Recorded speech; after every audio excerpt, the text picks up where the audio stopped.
Hello and welcome to the Voice of the Boys again, episode number 4. I am Chris. I'm Jack. Hello. And welcome back. How's it been this week, Jack? It's not been too bad. Just chilling and getting on with things, eh? How about yourself? I'm getting a good opportunity to show off all these tops I've got in these tops, podcasts. Yeah, it's been good. We've got a few things to talk about with Celtic. Obviously we're back playing, we're back winning, but we'll obviously touch on that. We'll let you roll with it on you go. Let me roll with it. So yeah, obviously we'll start off with the friendlies, and then we'll get into the more the other information. So we played 2 friendlies last week, both against Petermonce and Portugal behind closed doors. We've got the As name. we said, there was a guy in a bush. In the first leg, the first game, there was a guy in a bush. You get the name of your tea, by the way. I've still butchered it. They said, so apparently, according to what I've seen on Twitter, there was about 100 Celtic fans around the area, just chilling in trees and bushes and stuff. However, the first game was 0-0, I believe. You said seen somebody that was 7-2. I don't know. I don't see it was like more information. Celtic didn't let us know the score. But the fact that never came out, I think it was 0-0. No. Because there was no goals, there was nothing to report, there was no YouTube videos to be made. However, in that second game, it was a 4-1 victory, and that's when we seen the information come out, a wee video from Celtic, behind the scenes, the scorers. The scorers being Rio Hatate, Lila Bada, Ben Summers, and the final goal looking so much different. O's cooking. Here we go, we'll just need to see how this goes. My shout, he's going to do well. He will do well. But someone who is apparently done really, really well was Bernabei. He looked, there were a couple of clips of him in the video, him playing the ball down the wing and moving, his fast feet. He did look pretty interesting. I think he's one of these players that he needed time. Definitely. He probably, he's come all the way from Argentina. I think he has a bit of a hothead as well, and he's a young guy. I think maybe with inverted fullbacks, was it his style under Ange? No. But we've seen players that we've looked at and went, look, they're not good enough, and we thought that Bernabei was one of them.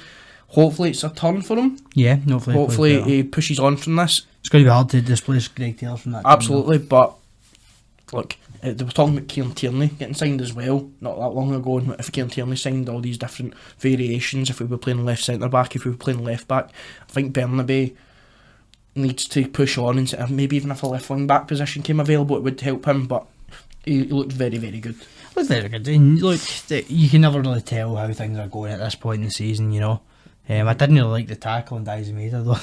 By the goalkeeper, I was like, jeez, don't want any injuries pre-season. I think the key word we were looking for was friendly, and that's just friendly. Yeah, that's been ignored. And look, at the end of the day, it's a victory. We moved on. We arrived in Japan today, and the team arrived. Thankfully, not in a Parks of Hamilton bus. We're using different companies in Japan, thank God. But they have arrived, they're there. First game is in 2 days, the 19th, against Yokohama Marinos. We've spoken about it before, we don't really touch too much on it again. I think this is when we'll start to see the emergence of, the first team, and we can watch the games. The games will be on Celtic TV for anyone wondering. And all your favourite illegal streaming sites. Guys with iPads and bushes, we're looking at you.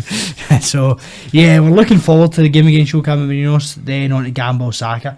So, we're not going to touch on the Japan tour much. Next week, the games will be over with. We can have an in-depth talk. We'll have watched the games, we'll have seen the full games, we'll see how the players are interacting, how the football looks. I think if we'd looked at it in a different light, if we'd maybe used, which was the Portuguese team, what's their name? Right, I've not butchered it there, he's done it. Right, if we'd maybe seen them, fully watched them like we had previously, sitting watching Celtic play Sheffield Wednesday and the Celtic pass and things like that, if we'd got an actual good feel for this, we'd maybe be able to comment we'd be able to give you more of an considering we're watching guys live stream it through their iPad and the pushing Twitter was barely working, and then the highlights Celtic put out, they were only 2.5 minutes long. Seconds long. I don't think you can conclude anything from these. Even we see when you're going. We didn't even see the goal we conceded, so that could have been. I know. I don't know. It could have been a pass back. It could have been anything. We don't actually know how. I think as well that we're only episode 4 in, obviously. I think when you've got a lot of people who are sitting there who work for Clyde One or all the big newspapers, and they're even saying they're unsure about what Brendan Rodgers' starting 11 is going to be come the start of the season, and his tactics and formations and things like that. I think it's more us as fans, we're just wanting to watch the football again. And we've had people on Twitter and TikTok telling us that the starting 11 is nailed down. the starting 11 is going to be the same. I don't think anything with Celtic's ever nailed down. You know who you are, we're looking at you. We're looking at you. We're looking at you. The Celtic starting 11 is nailed down. Why would you even talk about it? No, because it's so assured. I don't think anything's nailed down, as I said. I think I don't even know crossed. who Hatate is going to be, or Rodney Labada. No, you've Well, I think he is, but... I don't know. Well, anyway, well, there's the football at the road so far. Nice start. Well 2 done, games, Celtic. 1 win, 1 draw, We'll take it. 4 goals, 1 conceded. So the question at the end of last week's episode was obviously tying in with the Alice Kerr European run for anyone who watched episode 3, and the question was who was the last player to score under Brendan Rodgers in Europe. Lot of shouts to Dembele, Edouard. Yeah. The goal was Olivier Ntcham. Can you tell me the goal? Can I tell you the goal? What was the goal? The goal was against Salzburg, a rebound off a penalty, and we lost the game 2-1. Rosenborg, thank God, bet Leipzig, and we got through in that stage, and we played Valencia and got beat 2-0 and 1-0. So we went for another 180 odd minutes of European football without a goal. Obviously, I think at that point, when we were playing against Valencia and we're starting Ollie Burke up front, something was wrong, and Brendan Rodgers obviously not leaving long after that pointed that out. But yeah, we'll go on forward to more interesting European goals. Kyogo's going to score a bunch, I believe. I've been rewatching a lot of those highlights, under Brendan Rodgers in some of the games, 3-3 Man City, 1-1. Games against, a lot of the games against Inter Milan and stuff, and I just... I've got a good feeling. I don't know what it is, I don't know what it is, but I think we're going to do okay in Europe this year. Maybe not in the Champions League, we'll maybe finish 3rd, but I feel like this could be the year we win a knockout tie. That's a big shout considering what you're going to come on and obviously we'll talk about transfers and that, and you're not a happy bunny in that. No, I'm not happy. No, you can't say that. I'm not happy. I'd like to have a wee bit of ambition, but I get where you're coming from. But I think it could be an okay year in Europe for us this year. I think we need to just wait a couple more weeks and see who we've got coming in. Well, yeah, that's true. So we move on to the transfers then. We'll see who they think we've got coming in and who's possibly leaving. I've not heard anything much about people leaving. It'll die down a wee bit. Coming in, we've confirmed one out of the Korean boys. Do you want me to butcher it? You can go for the name on you. You can go for the name. Is this one here? So Yang Hun Jun, obviously the winger who we look as if we're going to sign to replace Jota for £2 million. Do I think that's a like-for-like replacement? No, I think though it gives him an opportunity to compete, and definitely. Look, Gang One have now announced it more or less. Yeah, Gang One announced it. That's what he's done. We're looking at. He announced that he would be leaving the club to join Celtic. Well, it's not been confirmed by Celtic yet, but it's been confirmed by Gang One. I can't see a lot of Celtic fans, which we have said, being happy with Jota being replaced by Gang One as winger. June, right, John, I'm going with that. No doubt. I think that's the one name, so it's Hunjun. Hunjun, right. I'm going to keep butchering them until I can... Just call him John. The good thing about him signing now is I get a couple of weeks to practice his name before the first ball was kicked. Even I remember Kyogo signing and Kyogo getting his first goal, and I was struggling to pronounce Kyogo, so I get a bit of run with this. But anyway, no, look, the £2 million, I think Celtic have been scouting in the Asian market. If Ange Postecoglou was here, he would have been signed. If Neil Lennon was here, he would have been signed. I think Celtic have been scouting in Asia for a long duration of time. I don't think this is a Brendan Rodgers signing. I don't think this is a Brendan Rodgers signing. I think that something in the background. I think we're going to obviously touch on the second guy coming from Korea as well. I think you've got these two coming through the door. I think, as I said, it's like a game of Monopoly, it's a game of chess. We need to wait for the big pieces, the big Premier League clubs to make their move and sign who they want to sign, because if Celtic go into a bidding war with these teams, they can't compete. Well, that was your point. We talked about this before we started, and I seen a post on Twitter from a Celtic fan saying that he's not really happy with these £2 million, £1 million, £2 million gambles of signings, and he'd like to see a wee bit of ambition from the board. A couple of, even if it's a £6-7 million player coming in to replace one of these players, we have the money. 30 million profit last year from the accounts, the money coming in from the Champions League, and the money coming in from Jota. And a lot of Celtic fans are saying, can we please just make a marquee signing? But I also seen a post, and it was something stupid like, now I'm not going to get all the players right, but it was more or less Moussa Dembele, Matt O'Reilly, Hatate, Maeda, Juranovic, when Yama, all these guys were signed for like 9.8 million, and we signed Ajeti and Barkas for 10 million.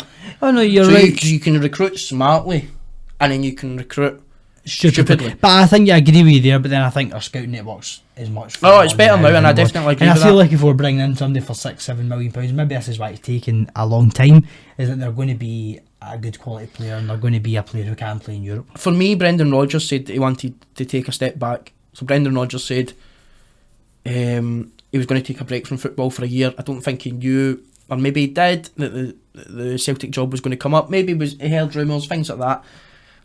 He is now in the Celtic job. He's back where he wants to be, apparently.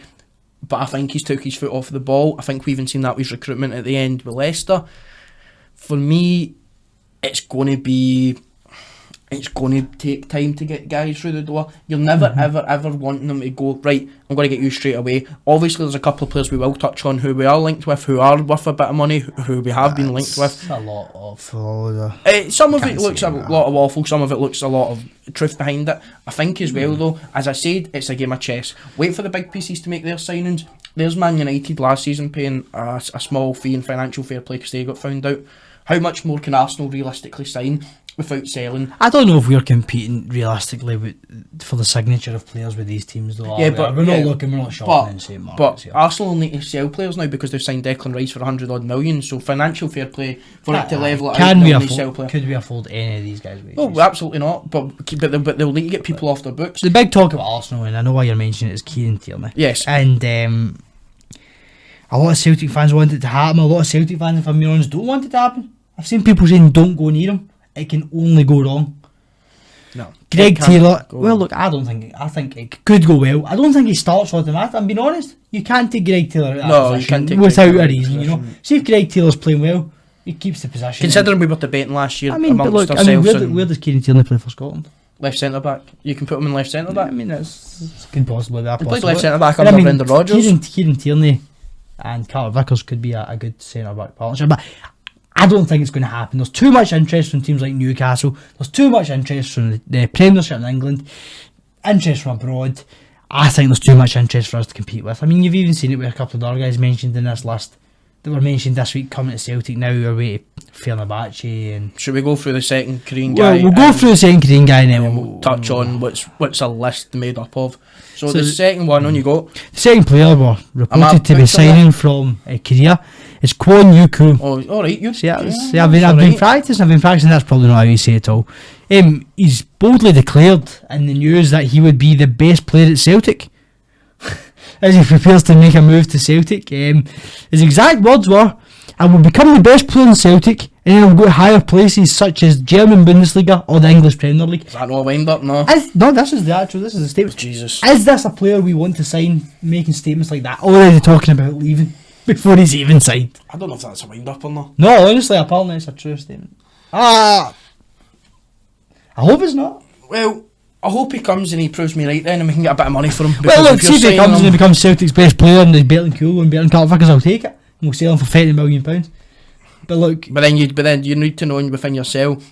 Not referring to the man from Portugal that I said I wouldn't refer to again. No, you can't draw a connection with these guys because it's only we don't grow a connection to anyone but Carter Vickers and Kyogo because he's Celtic's most valuable player. Kyogo.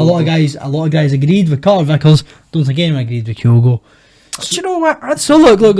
But we love Kyogo. The wee man from Japan in my eyes needed a shout out, and he got one. The wee man from Japan's that not dies me either. No, the wee man from Japan's Kyogo. Okay, fair enough. The original, the OG. The OG. Anyway, Q. Going back to he's apparently a big, broad-shouldered, ball-winning centre defensive mid.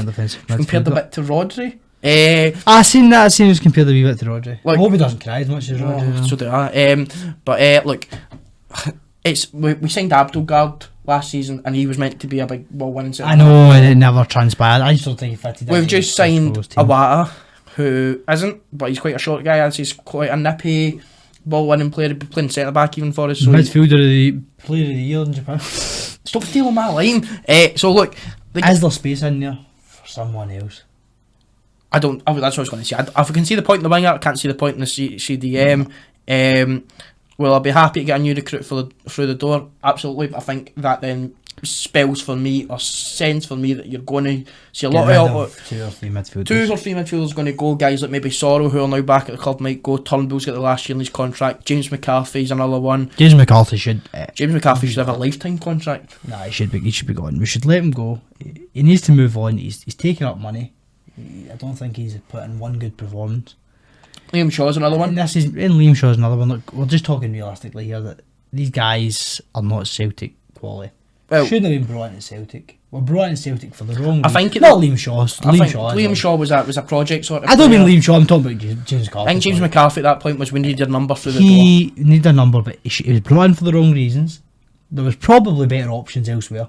I'm just being honest. But for a free transfer for someone who likes the club, we were being told at the time. Up a bit. We were probably up about £1 million worth of wages though. I know, but sitting in about 20 grand. I know, but that's peanuts to Celtic. Well, I know, but at the end of the day, £1 million is £1 million, and £1 million for a guy who is the best comedian at the club, and arguably he's a funny guy.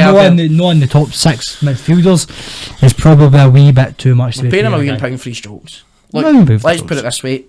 I think it's going to be a rotational team if he's signing another centre defensive mid, or he's going to end up getting rid of a lot of deadwood. I think the rotational part might be what I'm going for, but there is obviously players within that Celtic team that need to be released and sold, and as we say, James McCarthy's one of them, but there is a lot of midfielders in that list, excluding James McCarthy. And let's talk about more coming in as well, so it's just really going to be overloaded there. We could play about 3 or 4 midfields, and I really hope we don't. But look, we'll get rid of who we get rid of, we'll bring in who we bring in. So they're the 2 signings that are looking the most likely. You know, the one's completed, and the other signings looking... Hun Jun will be in the next few days. Hun Jun's coming in, and Yok Kyu, if that's his name. You're gone for that. The talk about it there is it's probably going to happen. We should set up like a sort of Korean speaking. I think we'd be brilliant, man. Definitely, we can talk in Korean. Like the rest I've got here now. Don't burst my bubble straight away. Can I just go through them? And I'm just going to go through them. Right, don't burst my bubble straight away. I'm not giving them any chance of really happening. I'm going to go with Johnny Evans. Please no. Right, Johnny Evans, please no, is an absolute please no. Please Celtic, we have been doing this rabbit hole before. We've seen centre backs and players that we've signed who are over the hill from the Premier League. Guys like Freddie Ljungbergs, Kolo Toure's, guys who are at their complete wrong age. I think Kolo Toure actually came on and he done okay in the I think in the backroom side of it, the backroom side of it fair. But so I feel like we'll put him a bit higher on the list. But your guys like Roy Keane, Freddie Ljungbergs, these guys were done. Please don't bring in Johnny Let's not do it with Johnny Evans. Let's not talk about that. Let's just Celtic. You can get so many better options. He'll be on high wages. Let's not bother with Johnny Evans. The brilliant winger Tete. I'm really excited about this. Now I really hope this happens. I'm going to bust a bubble. I don't see it happening. There's not much. Well, there's not much to it. There's talk. There's talk. There's interest from other countries. There's talk. There's interest from Turkey. There's talk. There's interest from some European countries. And if it is like that, they're going to be able to compete with Celtic wage-wise. And I don't see signing him. The only reason is because he played under Brendan Rodgers at Leicester, and he signed for Celtic in one of my football matches. Yeah. No, I didn't sign him. I just went to Celtic. But look, I can't see it happening. I don't think it's going to happen. As much as I'd like it to happen, I think he'd be a great replacement for Jota, and he would fit in, and he's another player who's really good with his feet, really fast, excites the fans. But I just can't see it happening. Don't burst the bubble. Let's all agree it's going to happen, and then we'll believe that the next one you're going to talk about is going to happen, and we'll pretend it's going to happen. So, Livakovic, obviously the goalkeeper. Dominic Livakovic, right? Croatian goalkeeper. The guy, goalkeeper of the year at the World Cup, is unreal. He's not coming. So he's not coming. It's that I seen him doing Greg's apparently in Hall Street and that. Apparently, as I say again, there's interest from Fenerbahce. Who I don't know. I don't know if we can compare Fenerbahce to Celtic. But we can, because they've took Ryan Kent. Who's probably the best player ever to play in Scotland. But look, I can't see him coming to Celtic. As much as I'd love it, he would stand out. Do you know who else they've actually got? I didn't realise this. Dzeko. Oh, and Dzeko. I didn't realise that. Look, at the end of the day, I think the Wales are a wee bit better in Turkey than it is. No, let's not. £8 million Celtic. Build your spine. You always need a good spine to a team. You need a big goalkeeper. Right. We're signing Livakovic, £8 million, and you've got Carter Vickers, who's your we said our spine last week. Callum McGregor, Kyogo, Yeah. Carter Vickers are your free ones that you can't drop, can't play without. We had obviously the discussion about who your most valuable player is, about assets on and off the park. I said Kyogo, you said Carter Vickers. Obviously, I was out in Marcel with Kyogo. I think a lot of people agree with you, Carter Vickers. I think it was just mostly the age for Carter Vickers. Probably, yeah, but I think as well with Kyogo, I think obviously we don't want to jump down that rabbit hole again, so we spoke about it for a duration of time. I think with Kyogo, he's just so good in front of goal. I think you could even play him off the left. Livakovic, 28 years old. Right. Livakovic, I had to check that. Obviously been playing for Zagreb. He'd have been playing in Europe for He's Zagreb. Been playing Zagreb in for the a Euros. long time. There you go, guys. Reports to Celtic target David Livakovic, Seals moved to join Fenerbahce. So we're not going to talk in that much. Just close the tab and we're not going to talk in that much. Look, but I think what this shows is, I think it was just a wee bit of, rumours, unsupported rumours. We're looking for a new goalkeeper, I think. Very Brendan Rodgers-esque. It reminds me when with Pepe Reina. He turned round and he says Joe Hart's his man, and then he's trying to get a goalkeeper. But I think the way that this season might go, and I seen talk about it from Celtic here, I believe, was this could be the handing over of the gauntlet. I don't think if Livakovic comes in, that's where it would be. I think he's your starting goalkeeper straight away. I don't think you can not start a World Cup player. However, if it isn't Livakovic and it's someone younger who's a decent standard in Europe, you're going to be bringing him in and playing in games that Joe Hart isn't playing, and it could be the phasing out of Joe Hart and the phase of in of a new goalkeeper. Right. I don't think Brendan Rodgers is going to, unless it's a world class goalkeeper, like Livakovic, drop Joe Hart 100% and we'll not see Joe Hart again. I think Joe Hart's got a place in the team. I think he's got a place in the coaching staff. This is also last year of his contract. It's the last year of his contract, so and I think Joe Hart might retire after. This one's his last year. He's either going to retire or going to the back. Or go somewhere else, but I can't see. I honestly can't see. I think he's kind of realised that a lot of teams, obviously the size of Celtic, won't give you as much time as he was given by Ange Postecoglou. And I think you spoke about it last week. He's starting to look slower. Mm-hmm. He's starting not to make the saves you'd expect him to make. He was making in that first season. The first season was brilliant. The second season, I remember Curtis May nearly scored a hat-trick against us in that 2-2 game, and he was like a wardrobe drop him to try and save one of them. I know. Look, I think that he'll be, for me, this is, as I always say, this is our Celtic team, because we are in our early 20s, we went to Germany, blah blah blah blah blah. Yeah, he'll always have a place in my heart. He will. He came in. He wasn't brought in to be a world superstar. He was brought in to be an influence in the changing room. Mm-hmm. He was brought in to be a personality. I think he's done it. I think he's helped a lot of players advance their game. He brought stability to the back line for a good while in that first season. Like, there was a bit of stability that we hadn't seen for a while. See, when we won the league at Tannadice, I think it was Ralston cleared the ball out. He kind of got up and punched Ralston in the chest. That's the sort of that leadership and things like that. Exactly. And I think he'd done well for what he was brought in for. Do I see him having a place at Celtic this year and beyond this year? Possibly this year, beyond this year, I think. This year you could probably get to Christmas and then you'll do the handover. And then after that, his contract's expired. If he signs another one, look, good for him. I would be very, very surprised, and I think it'd be a step back for Celtic. But like, I've nothing wrong with Joe Hart. He's a world class. He was a world class goalkeeper. World class goalkeeper. I think the game advanced and it done him out of favour, but I'll always have a place for him.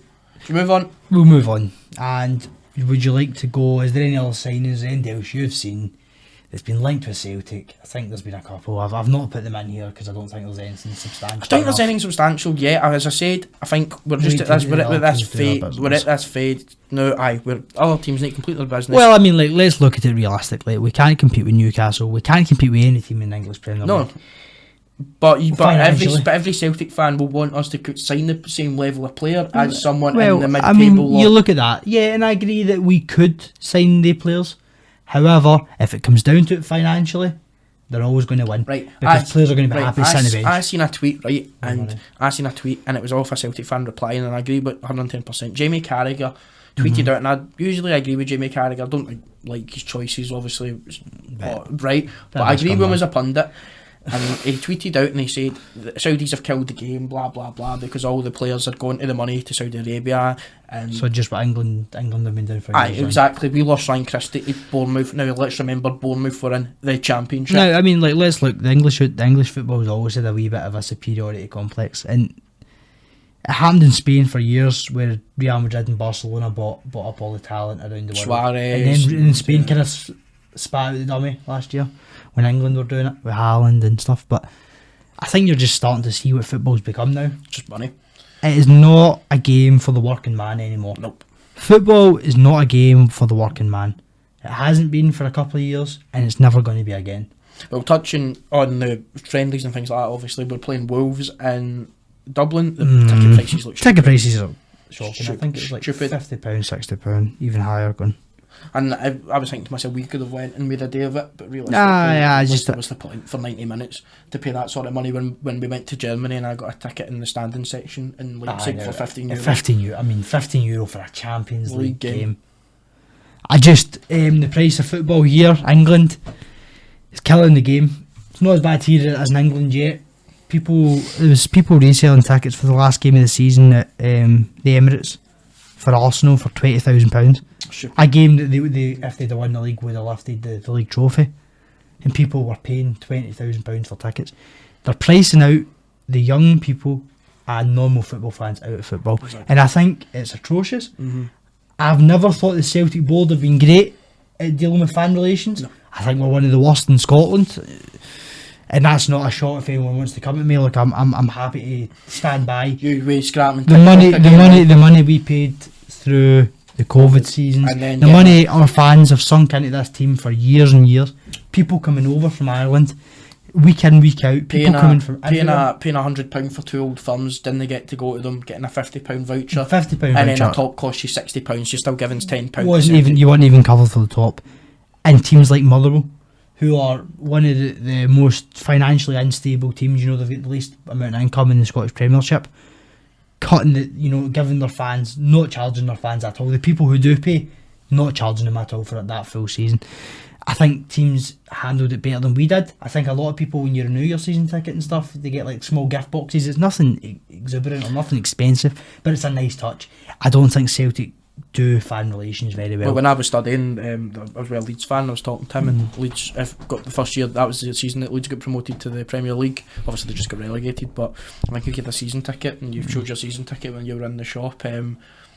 You got a 25% off. I think these things in a cost of living crisis would be beneficial and would be welcomed by a lot of people who still spend a lot of money. Now you may say, in a cost of living crisis, why are you spending money? Because people love Celtic, they support Celtic. Oh, this is my work and you work, and this is when I get days off. What I do is I go and watch the football. Yeah, I've came from work to record this tonight, so you have a love for it. I'm not really one of the ones to go out and after work and want to go out, but obviously we want to do this and connect with Celtic. I think honestly we could see a wee bit of a better connect between the fans and the board from Celtic, and I think we've seen it a lot last season with the silent protest last season though. I do think as well though there is good things. They've opened up the fan media and things like that. No, 100%. Yeah, that's getting it's a wee bit better. And there's good, there's negative, and there's positive. I think the board wise as well. I think the Celtic are obviously next season going to hopefully be in the Champions League again. Yep. And the Champions League format changes to 8 games. Now that's going to be extra money. That's going to be extra money.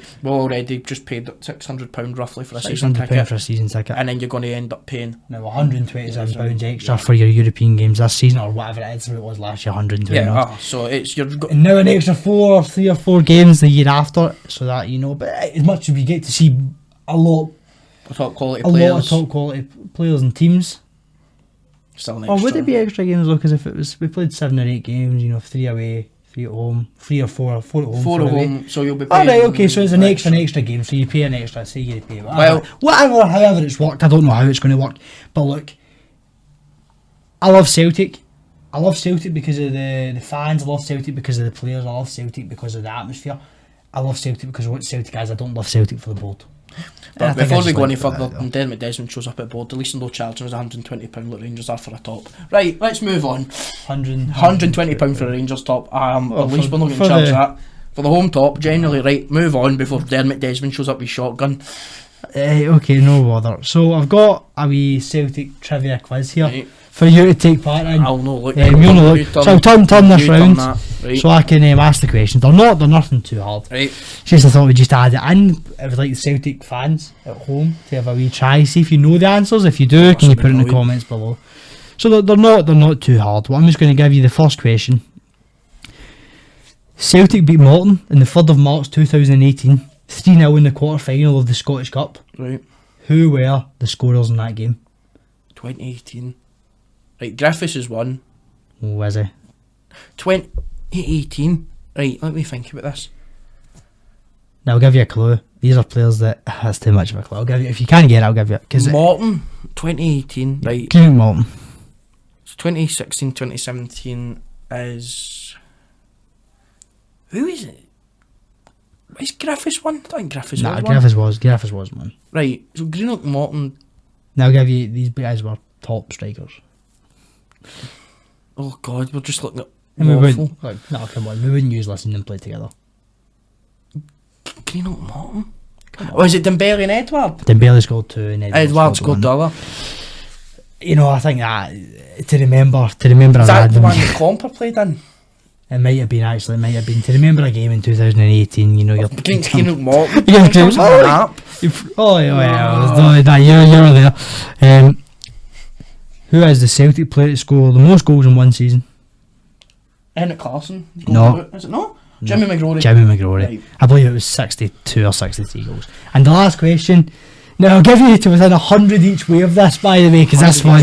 I don't know if anyone would, unless you're a Celtic trivia god, which a lot of people are and they will know. How many games did Willie Mealy manage for Celtic? In about 48 years, I believe it was. How many games in 48 years did Willie Mealy manage for Celtic? I'll give you within 100. It's up there. Roughly about over double the amount of games Billy McNeil played. Billy McNeil was what? How many games Billy McNeil? 600, 700? According to the statute at Celtic Park, I think it's about 750. Right. You're not going to get And he was there 42 years. Well, obviously going to be... Do you want to know? Do I know the answer? I'm going to go 6,000... No. Am I miles out? No, you're miles out. No, Right, no, 3,000. 1,612 games. 6,000 games? I don't know. I wasn't expecting that quite. About 60 games a season. Jeez. Well, never go with that. 60 games a season. Well done, day. 600. Well, whatever it was 1,602. According to Celtic websites on Google, that you probably, you know, back then there was a couple of games on there that didn't get counted or did get counted, they never happened. So roughly around James Forrest testimonial on that. So that's the 3 questions. I've just added it in because I thought it'd be a wee bit interesting to see if you knew those answers. But I think the thing about pre-season is it's kind of a wee bit of a lull. Now is a wee bit of a lull. The guys have come in. We'll see more coming in, but now there's not much to talk about. Apart from the games that we didn't watch because they weren't on TV, the transfer rumours that are unfounded and definitely not going to happen. I'll get clipped if Dominic Livakovic has got a Celtic squad big tomorrow. No, I would take it, by the way. There's not much, and we are just happy that people 500 on TikTok, 500 on Twitter, 40,000 views on TikTok. Thank you very much for watching. We can only thank you enough. No, it's been brilliant. It's very eye opening. We've only done about 3 episodes. Obviously, TikTok. I think we're doing a lot more. And if you are seeing us on TikTok, come and check us out on YouTube. Please, even a podcast is something that I personally put on in the background and things like that. And a lot of the big Celtic podcasts I tend to listen to when I'm doing work or something, or I'm.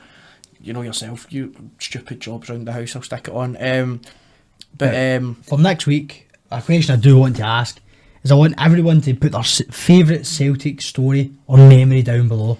Yeah. It can be your first game. It's your first game going with whoever took you your first game. Should we do ours? Should we get ours right there? We'll get ours. Alright, okay, you go first, go for it. Well, how many of you? Well, I'll get 2. Right, go for 2. Give us the 2. My papa, who's no longer with me, watching Celtic beat Leipzig 2-1. Edward, remember we conceded, I think it was Kevin Jean Augustin. Now we obviously were the backs to the wall that game, talking about that last week. Went some amount of chances. Went my papa, could barely go up the stairs, carried him up the stairs, and we conceded, and we obviously conceded, and I was raging. I was raging, and he went, "Don't worry, they'll score." And obviously 10 seconds from later, if you remember, it's got Sinclair and Ryan Christie played ping pong, and pinged the ball into Edward, who tapped in the net, and I think I jumped on 93 or whatever age he was at that time. Your old grandpa, as if he was like 5 or something. A young man. So no, that's definitely up there. I think that game, just I think that's something I'll always look back on, and something that I'll always remember. You always, especially if you're there with your dad or something, saying it was there with my dad, you always remember games like that and know who you're with. Probably the second one, I'm gonna have to go the Ange's first whole season. That was just a full season. The whole season. It was. Was there one moment in that season whether it was the winner at Dynamo, Dundee United? Oh, that a bad. No, I remember like I'd walked to the stadium from like the West End or something that day, and it was abysmal. And I was like, we're going to drop points here, and Abada scores. And then obviously next was Rangers, but that Abada goal, and I'm right behind the goal and things like that, and I think I ended up losing a hat or something. I think it was that cold. I must admit that is a brilliant. And I think just because you just obviously we started that season, and when we started the season, that we never stop sort of. Like we've so many memories and things like that. Like that we never stop thing. Like we've seen that Dundee United game, and then obviously the next game we spanked Rangers and things like that. And then that midweek derby, that was a messy one for myself. I was very drunk. Fair enough. No way. I think we're so lucky. We've got so many memories. As obviously, as we've said, we're so young. We're young Celtic fans and things like that. That's why we want to find out a lot of whoever's watching. If you're older, younger, we'd like to hear from everyone's Celtic favourite memory. Some are more obviously personal. Others looking at it. That Leipzig game's a pointless Europa League game. We got through obviously, but it meant a lot more to me because I was in my grandpa. That season as a whole, I think as much as I touched on it, there's so many moments in that season. The 3-2 Giacomakis, the 3-0, the cup final with Kyogo, which we went down to Hibs, Kyogo scoring from kick-off. There's so many moments in that season, but I think that was the first season we'd seen Celtic, as us being Celtic fans, realistically written off. Being told, first time we were written off in a long time. Told we're going to finish third. We were playing in games at the start of the season with Ajeti, Barkas, Bain, Sorrow, McCarthy. Look, we were really told that we were going. I remember Hugh Keevan saying we were going to finish third. And then we don't talk about these sort of things. He's a good laugh sometimes. He's what you watch back, and then we played at Tynecastle, and when we played at Tynecastle, we beat 2-1 in the opening day of the season. It's very rare that Celtic was in the opening day of the season and things like that. And look, watching that season back, it was just magic. And just honestly, it is. That a bad goal for, because that was when I had belief. But then, you know yourself when you're talking to Rangers fan, and you don't want to be too confident. I'm sitting there and I'm going out, and it was that before the Rangers game. What do you think the score will be? I don't know. A draw, and then we go out and score a tatty double, a bad. Look, that season was magic. That's the. I don't know how I'm going to back that up with my favourite moments, but no, I think you obviously have some with family and things like that, and obviously want to hear everyone's, even if you were there with your brother, your uncle, your dad. Tell us your moment. And for us, for me personally, that Leipzig one, and probably Zenit, I was there with my dad as well. After our mate stood us up to go to football training, very rare that Celtic also won in Europe in the last stages, and that Cal McGregor goal, but. These are pointless games. That whole season under Ange, just witnessing Celtic written off, was brilliant. To come away with a double. Definitely. Funny to go for mine now, jeez. I think one of my personal favourites, now I'll go with this one first. Smaller one, but for me it sticks in the mind, was the 5-1 victory with the Moussa Dembele perfect hat-trick. No, I can remember the tifo down below, and the Green Brigade was the tricolour. I just remember that. I remember that day. I was nervous, dead nervous. I don't know why I was dead probably nervous. Probably because of the. And if I'm right in saying we went 1-0 behind. No. Or was that the game before? No. We went 2-0 up. 2-0 up. Sorry, 2-0 up. It was and then was the other 5-1 game that? Oh jeez. No. I tell you, but I just remember that game was just. It was exceptional. And Moussa Dembele, I think it created a big love for Moussa Dembele with a lot of Celtic fans. And the second one for me personally was after one of the games. I don't exactly remember what game it was. It was meeting Betty Old outside the stadium, and he signed my top. I've got up the stairs. I still want to get it framed. And just speaking to him and the way he talked, you see him talking in interviews, and you see him talking about the Lisbon Lions and the things that happened, and you're like, is he always this? He's always like this. Is he always this enthusiastic about Celtic? And I think that proved to me he was. He was just talking, it was a story he told. I've got the video on my phone actually. And just the way he talked about the players he played with, the club and the fans, he was a true Celtic man. And I think one of the biggest Celtic men. I think his book's brilliant, by the way. If you are a Celtic fan, you're looking for a book to read, Bertie Auld book is brilliant. Obviously no longer with us, but as I was going to say, I think the obviously I remember the tifo that we had 2 seasons ago now, it would have been when we played St Johnstone in the semi-final. That was another fun day out for the beer drinkers of myself and friends. That was a rough one. That tifo, and then James Forrest scoring late on and things like that. That sort of those memories are just like magic. Can I put out the question of the week? Oh, you go, question of the week. So the question of the week's now changed. I'm not going with that anymore. Right. The question of the week is, now this relates to Bertie Auld's book. Right. Bertie Auld sat on the ball during play against which team? Now this will be you'll need to be older. Not older, but if you've got good knowledge, you'll remember this. During the play, I think he done it twice in the game. Stopped during the play because the players were back in their own half, weren't attacking Celtic, and sat down on top of the ball during the middle of play, and Jock Stein was raging. Now, who was it against? That is the real question. And I'd like to see if anyone can get it, because I know there's some guys out there. Great Celtic That's knowledge. a big one. That's a big one. We'll give you an easy one. Now, we'll give you easy 2 ones. Oh, now, this one's harder, so you either have to search it up, or you know it. Now, if you know it, fair enough to you. Because if you were banging about in the 60s and... I was there. I was kicking about. You're kicking about wearing the same shirt. I was showing off my shirt collection back in the 60s. Brilliant. But it's been really good talking to you again this week. I know we've not had as much to talk about, and hopefully next week we'll have loads, and we've got the games coming up the 19th, and after that we'll have a lot to talk about. We can watch these games. Brilliant. We're going to watch the highlights. We might watch the highlights live as we make the video. We can put it on the screen. So the Celtic fans can watch along. We could do that. Sweet. Maybe something we can explore and that give a wee analysis. But we'll have more to talk about. Thank you for tuning in. It's been great. Another 42 minutes. We take it. We move on. We put clips out on TikTok. We'll create arguments. Thank you very much for watching. Not at all. Thanks, guys. Thank you for watching. Thank you very much. Hail, hail.